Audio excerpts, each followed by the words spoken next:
This Channel 7 Eyewitness News Brief, sponsored by Franklin Templeton Investments. Well, foggy out there. Good morning. It's 8:25 on this Thursday, April 12th. I'm Steve Bartlestein. In topping local headlines to this hour, the Giuliani administration has reached a tentative contract agreement with the city's largest municipal employees union, District Council 37.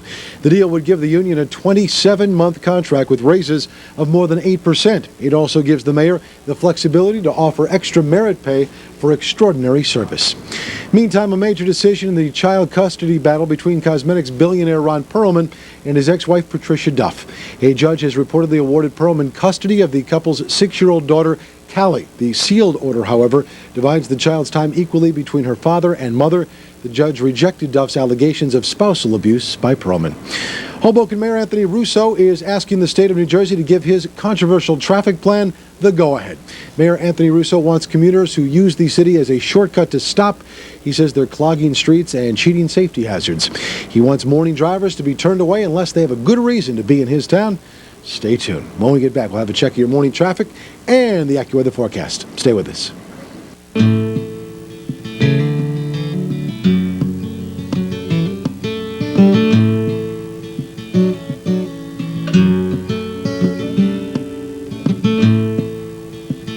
When you've helped generations of investors chart their long-term success, you gain a certain perspective. That perspective is reflected in Franklin Templeton's range of growth funds. There's one to fit your needs, however they may be growing. Franklin Templeton Investments. Gain perspective. Go, go, go! This spring, Bridget Jones is finding a job. I'll do it. Why do you want to work in television? I'm passionately committed to communicating with children. Do you have any children of your own? No. Yuck. Finding a man. I'm king of the world! And finding her inner voice. From the makers of Notting Hill. To Bridget, just as she is. Bridget Jones's Diary. Bridget Jones, wanton sex goddess. Dad. Rated R. In theaters everywhere tomorrow. What will you find today? What will you find today? And how does it feel now? It's a brand new day. Ah, summer. Time to swim, play, relax, and save. Ha ha ha ha. Marshalls. Foggy, damp. Joe Nolan, has it affected the morning commute?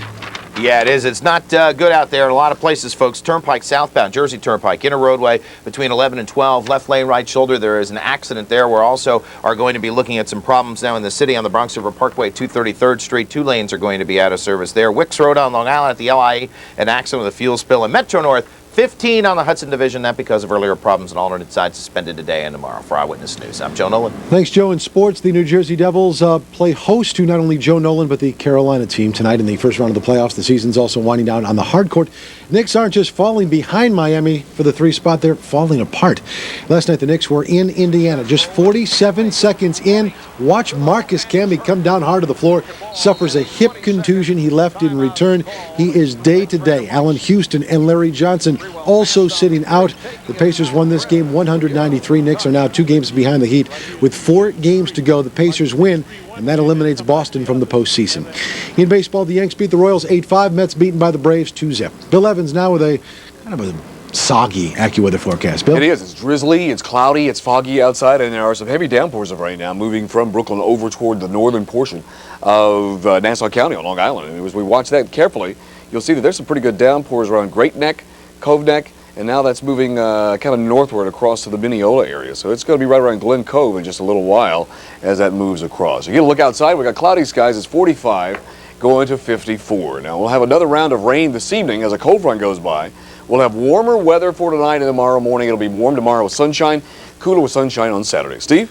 Thanks, Bill. That's the news for now. Coming up on Eyewitness News at 5, a look at what happens to the thousands of children reported missing each year. Good Morning America continues after this. On the next Live. Is that Josie? Josie and the Pussycats star Rachel Lee Cook on Live. Today at 9. On ABC7. When others ask you to do drugs, what do you say to them?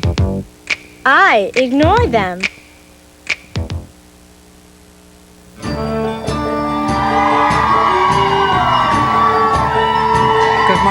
I'm Diane Sawyer. And, I'm just going to say the sun is up, in case anybody wondered if once again the sun had risen. It has. Happens every day about this time. The latest news right here on Good Morning America. I'm Charles Gibson. Right. Nice to have you with us. Well done. Thank you very much. Coming up. You know about these. You're right. I'll be darned. You know about these things. It's going to set tonight, too. Set your clock on it. She'll report it. World News Tonight. We have all heard about these hospital bills. I want to tell everybody about these hospital bills because we all know that the people practically go into shock and need hospitalization when they see them. You have a $20 fairly calm, some holding hands. They were getting out of the building just as many others across the city were getting out of their trembling buildings as well. Well, at first, it just felt like the building that we're in was like it was swaying, but then as you started to move through it was shaking really, really hard. So a lot of people, were screaming like, I think that's an earthquake. Our building was under construction, so people started to wander out. But then we evacuated. We set off the fire alarm, got all the kids out, because I work at an educational facility, and pretty much the streets were filled. And in fact, what he described is exactly what we saw throughout Lower Manhattan. Many of the buildings down here, people got out quickly. People shaken up a bit. When they found out it was an earthquake, they were shocked, surprised. Most said this doesn't happen in New York. Mr. Murkerson told us, though, that he was calm because several of the people in his building are from California. And they said this quake, to them, was nothing. We're live in Lower Manhattan. I'm Sandra Bookman, Channel 7, Eyewitness News. Shocked indeed, though. Sandra, thank you. Well, this was the strongest earthquake in Virginia in more than a century. Scientists up and down the East Coast monitoring this seismic activity, including folks at the Lamont Earth Observatory in Palisades. That's up in Rockland County. Eyewitness News reporter Marcus Solis is there with that part of our coverage. Marcus? And Bill, make no mistake, scientists here say an earthquake of this magnitude in this area is huge. Now, there may not have been one of this strength dating back to 1774. The earthquake was shallow, less than 4 miles deep into the ground, and it caused an effect like rippling in a pond. It sent the waves out hundreds of miles in all directions, including up the eastern seaboard. Seismologists say the epicenter of the quake is on a series of older, unnamed faults. Seismic activity here created the Appalachian Mountains and helped shape the Atlantic coastline. Now, the fault area is still active. However, it is highly unusual for an earthquake of the magnitude that we felt this afternoon. The first waves arrive about a minute after the earthquake occurs and followed by additional seismic waves arriving up to about 3 minutes after the earthquake. And so we're feeling those waves that arrive probably about 2 minutes after the earthquakes, the so-called S waves and surface waves that are traveling up the coast during that time. And the term for what we experienced is just light to moderate shaking. Now, whether or not you felt the quake depends on what you were doing at the time. If you were sitting down at a desk, the effect is amplified. You probably felt it. If you were in motion doing something, you might not have felt it.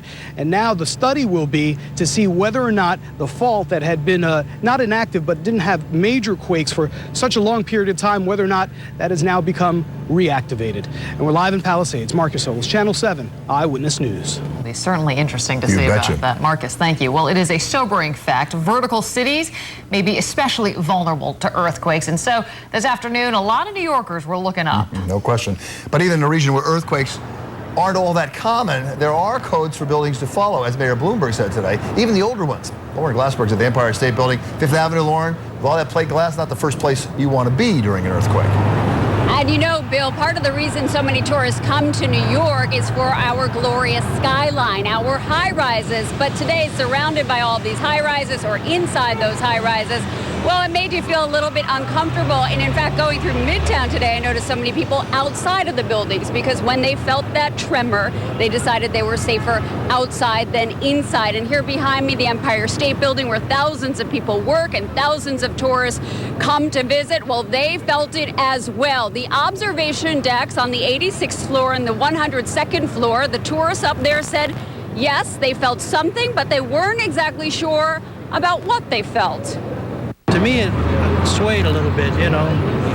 Then it stopped, and I was coming down the elevator. I said, I wonder if we had an earthquake. I only felt that one time. I was on the roof, on top, and I opened the top of the door, and I felt it. I moved all like that. And I had 30 years contact, I never felt it. This is my first time. I was feeling nervous. My hair was like scary. We were sure it was just the wind, that the building shakes a little. We had no idea that it was an earthquake. And, there was no extra charge. A sense of humor, a little levity, which is probably allowed at this point, considering how well we fared here in New York, just far enough away from the epicenter, but some scary moments nonetheless. Live in Midtown, Lauren Glassberg, Channel 7 Eyewitness News. It is frightening to actually feel the earth shake, so out of control. The earthquake also being felt on Long Island. Several office buildings there were evacuated. Long Island reporter Josh Einiger is in Yaphank tonight with more from there. Josh.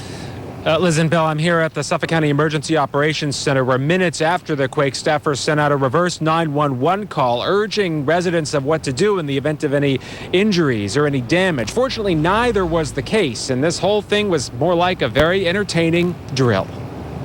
The floor was shaking. It felt like it was shaking all around. It was like being on an amusement park ride. But the sudden rolling of the earth was far from amusing in Garden City this afternoon. The quake sent office workers running for the exits in this building.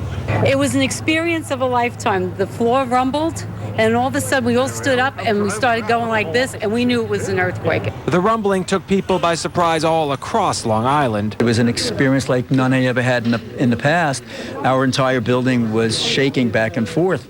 Suffolk County Executive Steve Levy evacuated his 12th floor office in Hauppauge and immediately activated the government's Emergency Operations Center. A decade after 9/11, Levy says emergency planners are ready for anything, even an incident as rare as an East Coast earthquake.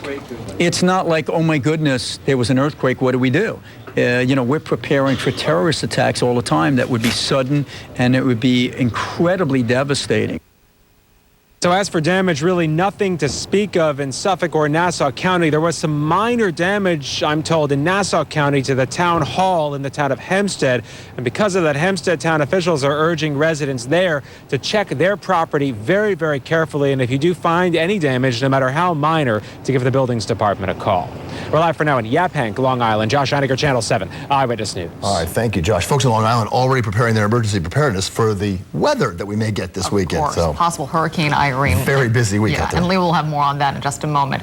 But we're going to return now to the earthquake. And while we escaped any serious damage from the tremor, there are some reports of damage in Virginia and Washington, D.C. Including the National Cathedral. Eyewitness News reporter Jamie Roth in the newsroom with that part of our coverage. Jamie? Bill and Liz, no deaths have been reported, no serious injuries either. Safety systems automatically kicked into gear at 2 nuclear reactors near the quake's epicenter, and those reactors went offline. No damage to that power plant, but other buildings in Virginia saw some damage, and so did some iconic ones in Washington, D.C. Stonemasons are evaluating damage to the National Cathedral in Washington, D.C. Stones fell off some of its spires. Its center tower appears to be listing to one side. Bricks also fell off this historic building in Baltimore. Aerial shots captured damage to Virginia buildings close to the epicenter. In D.C., immediately after people felt the tremors, they spilled into the streets. Authorities evacuated all monuments and the House of Representatives. Workers at a daycare center wheeled several cribs to safety. I just looked out the window. I saw the building shake. We were in a meeting. I said, I need to leave. I was on the other line with someone in Virginia, and they were telling us it's shaking, it's shaking. What is it? And then I felt it's shaking over here, too. So scary. The Senate met today away from the Capitol after that building had to be evacuated. The session was held in a building 2 blocks away. Liz. Jamie, thank you. Well, the magnitude of this earthquake, a rather rare phenomenon. We asked meteorologist Lee Goldberg to look into the science of all this. He has. He's at the weather wall. Lee? 4.5, not that uncommon in this area. It's actually in a seismic zone in Virginia. I'll explain why in a moment. 5.8 observed, though, just to the north of I-64. And again, that's in the central Virginia seismic zone. Of course, you can feel it to D.C., but even more than that. And that's because the underlying topography, the bedrock in this, is very uniform, almost like a concrete slab, much different on the West Coast, very choppy. So here it could radiate out for hundreds of miles. So it was felt in Toronto and into New England and all the way down into the southeast. You have several plates at work, just a couple of about 15, but one is the continental plate here, and then the North American plate is real out in the Atlantic, so there's some interaction there. So again, it's a higher probability that you're going to see it in this area across Virginia. They've had about 200 earthquakes since 1977. The whole thing is about about the intensity of this. Typically, you're not talking about, 4s, not 5.8s. This is a 100-year event. Aftershocks, we have to be concerned about that. We've seen 2 of them, 2.2 and 2.8 near Mineral. We'll be watching this very closely. And then, of course, it's all about Irene, a storm that has temporarily weakened, but looks like by the satellite and radar, it's strengthening and could be a major player in our weekend weather. That's coming up in the 5-day in a few minutes. Bill? Mother Nature on display fully today. Thank you, Lee. As we mentioned, the 3 area airports are opened right now, but air traffic was stopped for more than an hour at Kennedy and Newark while they checked for possible damage on the runway. Eyewitness News reporter Michelle Charlesworth. She continues our coverage. She is at Newark Airport with the very latest. Michelle. Well, good evening. Newark Liberty had been out of commission for almost an hour. JFK for a little bit more than that. Now, things, though, are getting back to normal, which is the good news. JFK did have to divert 8 planes after the earthquake happened this afternoon, diverting those planes to other airports. Now, I want to talk about the trains just for a moment. Amtrak had to slow their trains just after the earthquake happened. Those are now back up to speed, back on schedule. I can say the same for New Jersey Transit as well. Now to Newark, which is where we are right now. The air traffic control towers were closed to evacuate this afternoon. People did feel things shaking inside the terminals. Planes coming in were told to circle, and passengers in those planes for a time were told by pilots only that the airport was closed and that they might be forced to land at another airport. We talked to some people who were on a flight coming in from Rome. So it delayed you about an hour? 1 hour in the sky, yes. And you just kept going around in circles? I pray. Did they tell you you were praying? Yes. I bet. Yes, sir. It was quite scary up there because even the pilot didn't know what was happening. Yeah. Right. You just knew you were going to be delayed and you had to circle? Well, the airports have been closed, Oh, the airports had shut down. One of the associates that was with us said, "Do you feel that?" And we're like, "Yeah." And all of a sudden, the whole conference table, big conference room, started going back and forth. Our chairs started going back and forth. Now, that last gentleman we talked to was a businessman who felt the earthquake this afternoon in Morristown. People described it as making them feel sick, as though they had vertigo. Others said it felt as though their entire office, the contents thereof, was going to be thrown out the window. Others still said it felt like a train or a giant truck driving right by them. One other note regarding cars, the Holland Tunnel had to be closed for about half an hour so that engineers could make sure that it was structurally sound as well. A lot going on this afternoon. We are live at Newark Liberty tonight. Michelle Charlesworth, Channel 7, Eyewitness News. A lot of people talking about this. Michelle, thank you. Well, New York City Hall was evacuated for a short time, and one of those who was forced to leave was Mayor Bloomberg. The mayor felt the quake while he was sitting at his desk this afternoon. They also felt the quake at the New York Times building in Midtown Manhattan. Eyewitness reporter Joe Torres is there with that part of our coverage. Joe? Bill, we'll hear from the mayor in just a moment. Lucky to avoid any major harm. Those were the comforting words from Mayor Bloomberg as he updated reporters earlier this afternoon on the impact of this earthquake that it had here in New York City. And frankly, overall, on the grand scheme of things, it was a pretty minimal impact. But you mentioned City Hall was evacuated for a short time. You'll understand why when the mayor explained to reporters exactly what he was doing when the earth started to shake. Sitting at my desk, and I remember feeling my right elbow was leaning against something, and there was a vibration, and the vibration kept getting bigger, and people started to say, "Hey, what's going on?" And then you could feel it, and it got substantial. Substantial is a good word, the kind of word that workers here in Midtown would use to describe the earthquake as well. Some people hurried down more than 30 flights of stairs here at the New York Times building on 8th Avenue. Other people, they were in elevators that suddenly came to a stop. Now, other folks told us that earthquakes are so rare in New York City that many people said it really took them some time to figure out exactly what was going on. Now, we want to emphasize something that Josh Einiger mentioned was happening in the town of Hempstead. The mayor said it should happen here as well. Due diligence on the part of property owners. He asked them to closely examine their homes, their apartments, their businesses, and check for any signs of damage, whether it's a form of cracks or loose bricks. If you see that, notify the city so action can be taken to correct those problems. We're live in Midtown. I'm Joe Torres, Channel 7, Eyewitness News. Joe, thank you, and we invite you to stay with Eyewitness News and 7online.com for the latest on the East Coast earthquake. ABC News, World News Tonight, we'll have much more after this newscast, and we'll have complete coverage coming up tonight on Eyewitness News at 11. What an afternoon. And as we continue with Eyewitness News at 6 for this Tuesday night, we'll have the day's other news, including the latest on Hurricane Irene and its threat to the East Coast. And two very big court rulings today in the dramatic day in the Dominique Strauss-Kahn case. We'll have all of that coming up next.